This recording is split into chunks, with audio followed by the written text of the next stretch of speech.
গল্পের শুরুতে আমরা দেখতে পারি সদ্য জন্মগ্রহণ করা একটি মেয়ে বাচ্চাকে, যে কিনা আর 5টি বাচ্চা থেকে আলাদা ছিল। অদ্ভুত এক রোগের কারণে তার চুলের রং ভিন্ন ছিল। এ দেখতে ভিন্ন হওয়াতে সবাই তাকে অ্যাভয়েড করে চলত, তাই সে ঝগড়াটে স্বভাবের ছিল। মেয়েটির নাম ছিল স্টেলা। স্টেলা সবসময় প্রতিদিনই কারো না কারোর সাথে মারপিট করত। তাই প্রিন্সিপাল স্টেলাকে অনেকবার সাবধান করার পর তাকে স্কুল থেকে বরখাস্ত করে দেয়।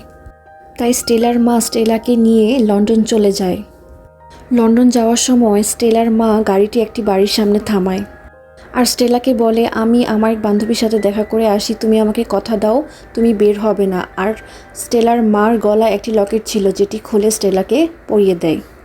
তার মার বান্ধবীর বাড়িতে পার্টি হচ্ছিল। স্টেলা তাই তার মার কথা ভঙ্গ করে পার্টিতে প্রবেশ করে। স্টেলা দেখতে পারে এখানে তো